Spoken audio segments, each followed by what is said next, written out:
30대부터 50대 사이의 한국 남성에게서 요로 결석이 많다고 합니다. 건강에 돌이 있어서 그것이 요로를 맞고 있기 때문에 엄청난 고통을 겪습니다. 어떤 기사에 보니 이것을 가리켜서 돌은 당신이 뭘 먹는지 알고 있다 라는 제목을 뽑았습니다. 먹는 것이 돌로 그렇게 만드는 역할을 한다는 것을 잘 보여주고 있습니다. 먹는 것이 그 사람이다 라는 말도 있습니다. 한편으로는 당신이 먹는 것을 보여주세요. 그러면 당신이 누구인지 말해주겠습니다 라는 말도 가능할 것 같습니다. 그런데 이런 말에 고개를 갸우뚱거릴 분들이 있을 것입니다. 아무리 그래도 먹는 것이 사람을 결정한다는 것은 지나친 주장이라고 생각할 것입니다. 사람이 먹는 것이 거기서 거기이기 때문입니다. 진짜 이상한 것을 먹는 사람을 제외하고는 먹는 것이 크게 다르지 않습니다. 육식과 채식의 차이, 그리고 국산과 또 외제품의 차이, 그 정도일 것입니다. 그러나 더 큰 차이는 얼마나 비싼 것을 먹느냐, 그 차이일 것입니다. 친환경 제품을 많은 돈을 주고 먹을 수 있느냐 없느냐, 이 차이가 무엇을 먹느냐보다 훨씬 더 큰 차이일 수 있습니다. 오늘 시편 53편 말씀에 보면 단순히 먹는 음식이 아니라 사람의 행동을 먹는 것에 비유하고 있습니다.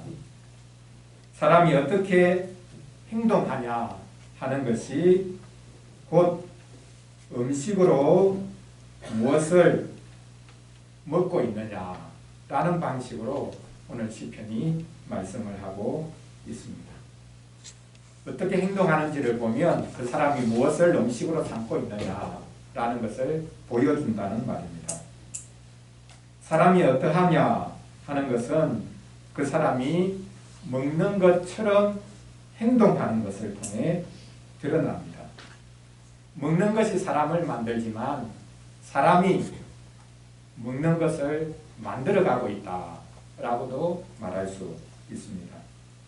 오늘 시편 53편을 가지고 어리석은 자와 신자는 먹는 것이 다르다라는 주제로 말씀을 전하려고 합니다. 첫째로 악을 먹고 마시는 사람들에 관해서 살펴보겠습니다. 둘째로 하나님의 백성을 먹는 사람들, 하나님의 백성을 통째로 집어삼키려고 하는 사람들을 살펴보겠습니다. 마지막 세 번째로는 하나님의 식탁에서 먹는 사람들에 관해서 살펴보겠습니다. 첫째로 악을 먹고 마시는 사람들입니다. 오늘 시편은 어리석은 사람이 하는 말로 시작합니다. 어리석은 사람은 뭐라고 말한다고 합니까? 하나님이 없다라고 말을 합니다.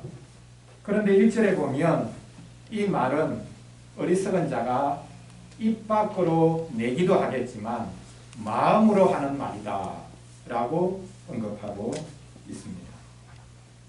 말로는 하나님이 계신다고 말하면서 마음으로는 하나님이 어디 계셔, 이렇게 생각하는 사람이 있다는 것입니다. 마음과 말이 따로 놉니다. 행동은 말을 따라가는 것이 아니라 사실은 마음을 따라갑니다. 그래서 바로 이어서 말씀하죠. 그들은 부패하며 가증한 악을 행하며 선을 행하는 자가 없도다. 하나님이 없다고 마음으로 생각하고 살아가는 사람은 그의 행동이 부패할 수밖에 없다. 말은 어떻게 하든지 관계없이 그의 삶은 부패할 수밖에 없다고 말씀하고 있습니다. 부패했다는 것은 쉽게 말하면 썩었다는 말이죠. 열심히 악을 행하는 사람은 썩어가고 있다라는 뜻입니다. 악을 행하는 사람은 누구보다 왕성하게 활동하고 살아있는 것처럼 보이지만 그 사람은 썩어가고 있다. 죽어가고 있다. 시체와 다를 바가 아니라 라고 말씀하고 있습니다. 이 세상에서도 종종 이런 말을 쓰지 않습니까? 그 사람 썩었다. 씻지 않기 때문에 더럽다는 말 정도가 아니죠. 살아있는 사람인데 썩은 냄새가 진동한다. 그의 행위가 사람들에게 냄새를 풍길 수밖에 없는 것을 말합니다. 하나님께서 하늘에서 이것을 지켜보고 계십니다. 선을 행하는 자가 있는지 살펴보십니다. 사람은 선을 행하기는커녕 악을 행하기에 바쁩니다. 오늘 시편에서 말씀하지 않습니까? 각기 물러가 함께 더러운 자가 되고 선을 행하는 자가 없으니 한 사람도 없도다. 같이 모여서 하는 것이 악을 도모하는 것이고 한 사람도 예외가 아니라고 말씀하고 있습니다. 바로 오늘 이 말씀이 노아 홍수 직전의 사람들의 모습이었던 것을 성경이 또한 기록하고 있지 않습니까? 하나님이 세상을 홍수로 멸망시키신 이유는 사람이 생각하고 계획하는 것이 항상 악했기 때문입니다. 그래서 홍수를 보내시죠. 홍수 후에 하나님께서 노아에게 말씀하십니다. 내가 다시는 사람으로 말미암아 땅을 저주하지 않겠다. 왜냐하면 사람의 마음에 계획하는 바가 어려서부터 악하기 때문이다. 내가 전에 행한 것 같이 다시는 물로 모든 생물을 멸하지 않겠다라고 하십니다. 이상하지 않습니까?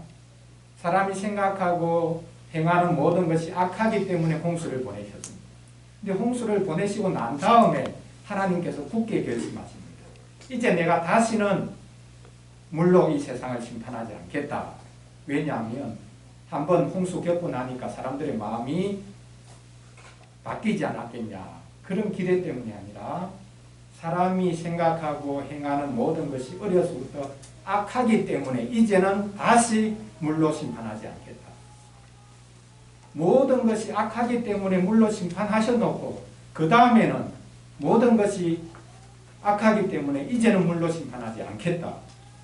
왜 이렇게 하나님의 마음이 바뀌신 것입니까? 사람은 변함이 없기 때문에 한번 홍수로 심판하신 것 그대로 하려고 하신다면 계속 홍수를 보내셔야 돼요. 그래서 하나님께서는 이렇게 가서는 안 되겠구나. 그래서 하나님께서 스스로 자제하시는 것입니다. 스스로 심판을 유보하십니다. 하나님께서 행하시는 것이 바로 이런 모습입니다. 우리가 멸망하지 않는 것은 우리가 죄가 없기 때문이 아니라 하나님께서 참고 계시기 때문입니다. 그러나 우리가 오해하지 말아야 합니다. 한 사람도 없다. 선한 사람, 선을 행하는 사람 한 사람도 없다라고 선언을 하고 있습니다. 한 사람이라도 있으면 희망이 있을 텐데 한 사람도 없다고 말씀합니다.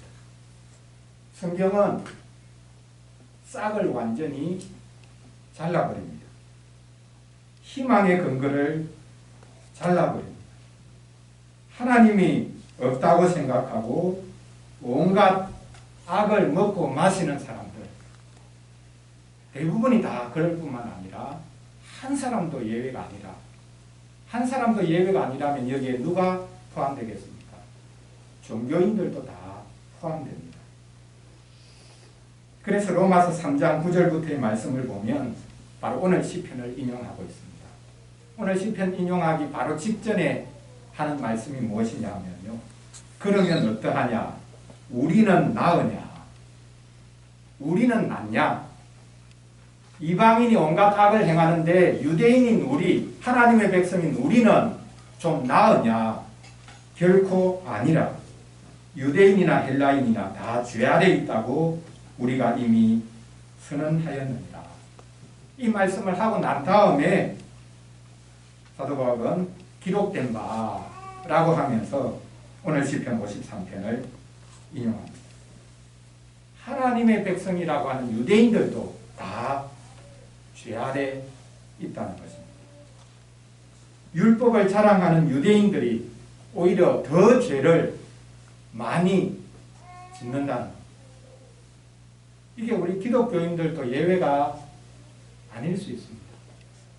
우리에게 하나님의 말씀이 있다. 난 말씀이 있다고 주장하면서 오히려 악을 더 많이 저지를 수가 있습니다. 율법이 있기 때문에, 말씀이 있기 때문에 나는 악을 행하도 아무런 상관이 없다라고 생각하기도 합니다. 이것을 실천적인 무신론이라고 부릅니다. 하나님을 믿지만 실천에 있어서는 하나님이 없는 것처럼 살아가는 모습을 말합니다. 불신자들은 이론적 무신론자들이죠. 이론적으로 하나님이 없다 그렇게 주장하고 살아갑니다. 근데 우리는 하나님 계시다고 분명히 믿지만 실천적으로는 무신론자와 다를 바가 없는 모습을 가지고 살아갈 때가 많습니다. 어떻게 보면 이 세상 모든 사람들은 다 무신론자들이다. 한쪽은 이론적인 무신론자들이고 종교를 가지고 살아가는 사람들은 실천적인 무신론자들이고 이 세상 모든 사람들은 한 사람도 예외 없이 하나님을 인정하고 하나님을 간절히 소망하는 사람이 한 사람도 없다. 무신론자들일 뿐이다. 이렇게 말할 수도 있습니다. 과연 우리는 무엇을 먹고 마시는가? 이것을 돌아보아야 합니다. 하나님의 백성이라고 자부하는 우리가 오히려 악을 먹고 마시는 것을 더 좋아하지 않는가? 이것을 살펴보아야 합니다. 무엇을 먹느냐? 그것이 곧 우리를 결정합니다. 어떻게 행동하느냐? 그것이 곧 우리를 결정합니다. 둘째로 적극적으로 하나님의 백성을 먹고 마시는 사람이 있습니다. 쉽게 말하면 하나님의 백성들을 집어삼키려고 하는 사람들이 있다. 그것을 오늘 본문이 말씀하고 있습니다. 악인들은 떡 먹듯이 하나님의 백성을 먹는다고 오늘 시편 53편에서 말씀하고 있지 않습니까? 악인들이 하나님의 백성을 괴롭히는 것을 집어삼키는 것에 비유하고 있습니다. 종종 세상 사람들도 너는 내 밥이다. 상급자가 하급자를 향해서 너는 내 밥이다. 신입이 들어오면 너는 내 밥이다. 그렇게 쉽게 말도 하는 경우가 있지 않습니까? 악인들은 하나님의 백성들을 집어삼키려고 합니다. 하나님의 백성이 가지고 있는 것을 다 쓸어버리려고 합니다. 아이러니한 것이 가나안 땅을 정탐했던 요수와 갈렙이 한 말 속에 바로 이 말이 들어있습니다. 그들은 우리 밥이라 라고 말했지 않습니다. 12명의 정탐꾼들이 가나안 땅을 보고 와서 이스라엘 백성들 앞에 보고합니다. 우리 못 올라갑니다. 우리는 집어삼켜집니다. 우리 자녀들 올라가면 그 거대한 사람들이 다 우리를 쳐 죽일 겁니다. 우리 자녀들 어떻게 하겠습니까? 그랬더니 2명의 정탐꾼 여호수아 갈렙이 나서서 말하죠. 우리가 그들에게 삼켜지지 않는다. 하나님이 약속해 주셨지 않냐. 하나님의 약속을 믿고 나가면 우리가 삼켜지는 것이 아니라 오히려 그들이 우리 밥이 된다. 믿음으로 고백했습니다. 하나님이 약속하셨기 때문에 겁낼 이유가 없다는 것입니다. 객관적인 전력이 중요한 것이 아니라는 것이죠. 세상이 우리를 집어삼키려고 하지만 우리는 하나님이 주신 약속 때문에 결코 집어삼켜지지 않는다. 이렇게 고백을 했습니다. 하나님이 악인들이 하는 것을 지켜만 보고 계시지 않습니다. 하나님께서 분명하게 나타나셔서 역사하십니다. 하나님께서 악인들에게 두려움을 주십니다. 원래 악인들은 두려움이 없는 자들입니다. 하나님이 없다고 생각하고 있으니 뭐가 두렵겠습니까? 아무 두려울 것이 없지. 세력이 또 형성되어 있습니다. 법을 두려워하지도 않고요. 공권력을 두려워하지도 않습니다. 왜? 법이 자기들 편입니다. 공권력이 자기들 편이거든요. 자기들 뒷배가 있거든요. 그러니까 악한 사람들은 두려움이 없는 사람들입니다. 자기들에게 걸리적거리는 사람들을 모함하고 죽이는 것도 쉽게 하는 사람들입니다. 지금 미얀마에서 벌어지고 있는 일들이 바로 이런 것 아니겠습니까? 두려움을 느끼는 자들은 오히려 하나님을 믿는 사람들이죠. 악인들이 여인들을 위협하고 있습니다. 그런데 놀라운 반전이 일어납니다. 악인들에게 갑자기 두려움이 임합니다. 오늘 말씀 보십시오. 그들이 두려움이 없는 곳에서 크게 두려워했다 라고 말씀하고 있습니다. 두려움이 없는 곳에서 아무 두려워할 이유가 없는데 왜 모든 것이 완벽하거든요. 자기들끼리 다 짜놓았고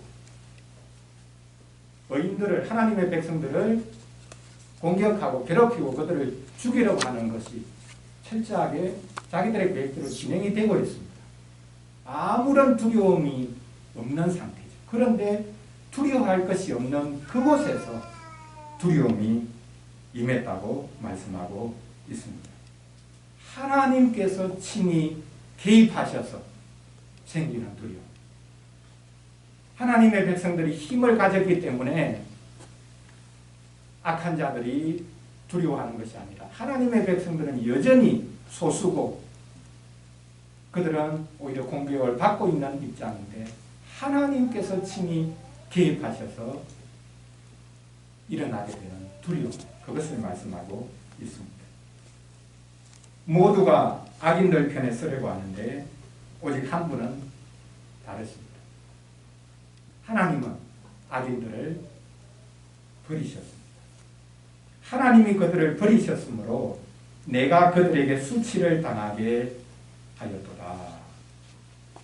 하나님의 백성이 힘을 가져가지고 악인들을 몰아치는 것이 아니라 하나님께서 악한 자들을 버리셨기 때문에 하나님의 백성은 여전히 소수고 연약한 자들이지만 그들이 오히려 악한 자들에게 수치를 당하게 했다고 말씀하고 있습니다. 상황이 역전이 되는 것입니다. 하나님께서는 늘 소수였고 늘 질 수밖에 없는 주의 백성들을 세워주십니다. 반대로 하나님은 악인들을 버리십니다. 성경에 보면 하나님을 버린 이들을 소개하고 있습니다. 대표적인 이들이 바로 에서와 에서의 후손인 에돔 족속입니다. 하나님께서는 에서와 야곱이 태어나기 전에 뱃속에 있을 때에 말씀하셨죠. 큰 자가 작은 자를 섬길 것이다. 내가 에서는 미워했고 야곱은 사랑했다 라고 말씀하셨습니다. 그렇습니다. 우리에게 의가 있어서가 아니라 우리에게 공로가 있어서가 아니라 하나님께서는 택하신 자기 백성, 그들은 항상 소수이고 연약하고 어리숙한 자들인데 그들을 하나님은 사랑하십니다. 하나님께서는 의인들을 악인들 위해 기적적으로 세우셔서 악인들이 수치를 당하게 하십니다. 시편 1편에서 노래하고 있는 것이 바로 이것이지 않습니까? 악인은 그렇지 않으며 바람에 나는 겨와 같다. 하나님이 바람을 부르셔서 겨처럼 다 날려가 버리게 만드신다. 그 자취도 찾을 수 없도록 만드신다 라고 노래하지 않습니까? 의인들은 꿀꺽 삼키려고 하는 악인들 앞에서 두려워할 이유가 없습니다. 그들은 반드시 멸망할 것이기 때문에 하나님의 백성이 인내해야 할 이유가 여기 있습니다. 악인들은 성공하는 것처럼 보입니다. 그러나 악인들의 성공은 자기들의 무덤을 더 크게 파고 있는 것과 다르지 않습니다. 자, 둘째로 하나님의 백성을 통째로 집어삼키려고 하는 자들이 이 땅에 있다. 그것을 말씀합니다. 자, 마지막 세 번째로는 다른 것을 먹는 자들이 있습니다. 악을 먹고 마시는 자들, 하나님의 백성을 먹고 마시는 자들이 아니라 전혀 다른 것을 먹는 자들이 있는데 그들이 바로 하나님의 백성이죠. 하나님의 식탁에서 먹는 자들이 있습니다. 지금 하나님의 백성들이 이 세상의 밥이 된 것은 그들이 포로 생활을 하고 있기 때문입니다. 6절을 보십시오. 하나님께서 자기 백성의 포로 된 것을 돌이키실 때에 라는 표현이 있습니다. 하나님이 자기 백성의 포로 된 것을 돌이켜 주실 것을 간절히 구하고 있는 시편이 바로 이 시편 53편입니다. 포로된 땅에서 하나님 우리를 해방시켜 주십시오. 우리가 포로 생활에서 노임을 받도록 도와주십시오. 이 약속의 땅으로 다시 돌아갈 수 있는 은혜를 주십시오. 그곳에서 하나님의 백성들이 함께 하나님 앞으로 나아가면서 함께 먹고 마실 날을 허락해 주시기를 원합니다. 그렇게 간절히 구하였던, 그러면서 탄식하면서 노래했던 시편이 바로 이 시편 53편입니다. 하나님의 백성인 자기들이 왜 포로 생활을 하게 되었는지 묻고 있습니다. 원수들이 자기를 압제하는 것을 보면서 하나님을 찾고 있습니다. 요즘 우리가 매일 성경 읽고 있는 부분이 역대기서인데요. 자, 열왕기서하고 역대기서의 차이가 무엇입니까? 열왕기서는 남북 왕조로 나뉘기 전까지는 역대기하고 똑같죠. 근데 열왕기는 남북 왕조가 나뉘고 난 다음에 남쪽 북쪽을 오고 가고 하면서 멸망할 때까지의 내용을 충실하게 기록하고 있습니다. 근데 역대기는 처음부터 끝까지 남왕조 유다에 대한 이야기만 합니다. 다윗의 후손들에 대해서 이야기하고 있습니다. 포로로 잡혀가고 난 다음에, 포로 생활이 끝나고 난 다음에 왜 우리가 포로 생활을 할 수밖에 없었는가, 그것을 회고하고 돌아보면서 쓴 반성문과 같은 것이 역대기라고 말할 수 있습니다. 그러나 반성문으로 끝나는 게 아닙니다. 훨씬 더 소망스러운 기록, 미래를 향한 소망을 품고 기록하고 있는 것이 역대기입니다. 왜 유다의 왕조에 대한, 다윗 왕가에 대한 이야기만 합니까? 하나님께서 보내주실 다윗의 위대한 후손을 간절히 기대하면서 기록한 것이 역대기이기 때문입니다. 하나님께서 다윗의 후손을 일으키셔서 우리를 새롭게 회복시켜 주십시오. 그날을 우리가 기다립니다. 지금까지는 우리가 죄악으로 인해서 쓰라린 고통을 경험했지만 하나님이 보내실 위대한 다윗의 후손으로 인해서 우리를 회복시켜 주십시오. 우리가 다시금 하나님 앞에서 기뻐하고 즐거워할 수 있도록 도와주십시오. 그렇게 간절히 구하는 믿음의 고백이 역대기입니다. 우리에게 필요한 역사서, 또 우리에게 필요한 미래에서는 바로 이렇게 그리스도를 간절히 소망하는 것이어야 합니다. 본문 6절을 다시 보십시오. 시인은 시온에서 이스라엘을 구원하여 줄 자가 누구인가? 라고 말하고 있습니다.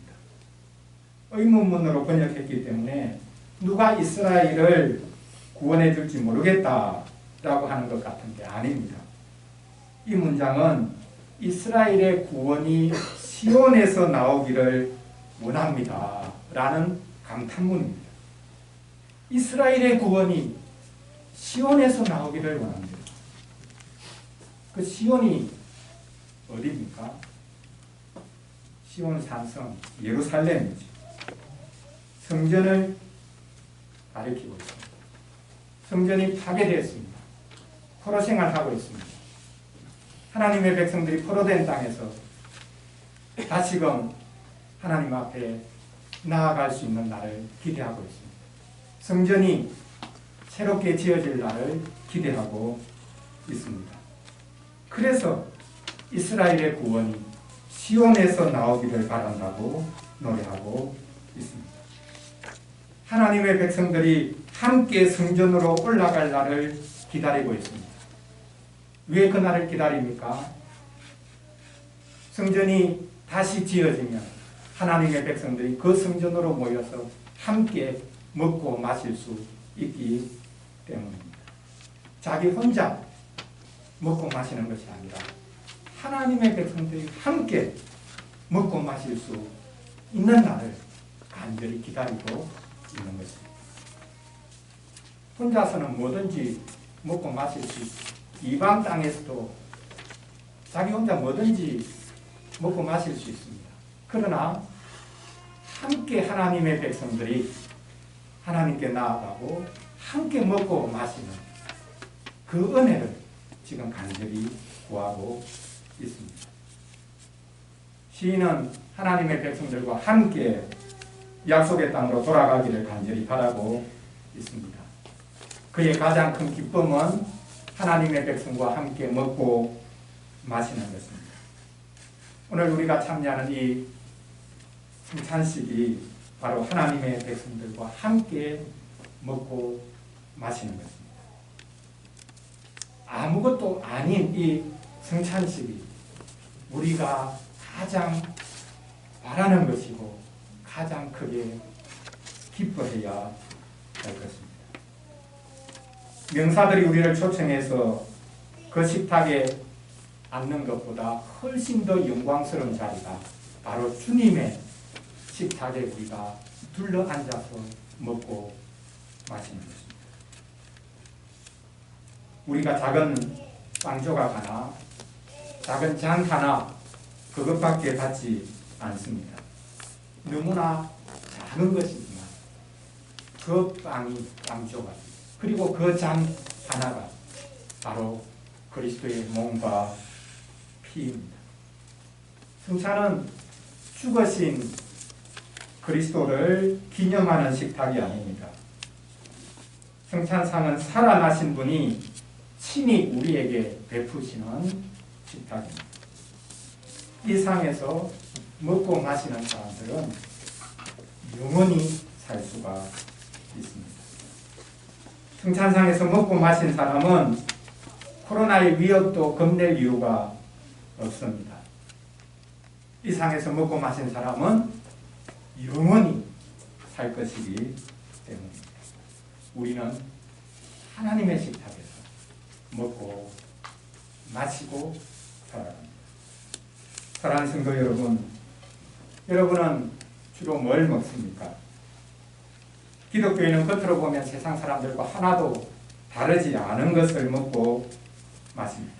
그런데 우리는 먹고 마시는 것이 다른 사람들입니다. 어린이를 위한 질문 3번 문장이 있는데요.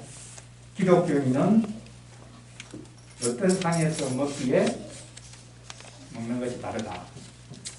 이렇게 말할 수 있습니까? 네, 성찬상에서.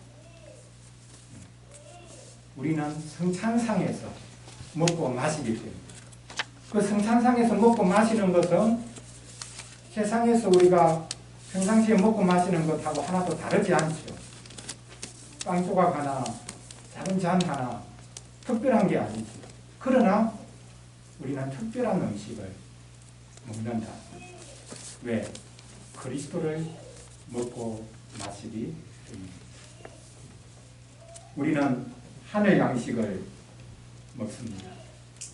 하늘 양식을 먹은 사람은 이 땅의 것을 따르지 않고 하늘의 것을 추구합니다. 땅의 것들에 배고프지 않습니다. 우리는 세상 인기에 그리고 세상 성공에 집착하지 않습니다. 우리는 자기 자랑에 그리고 자기 연민에 빠져들지도 않습니다.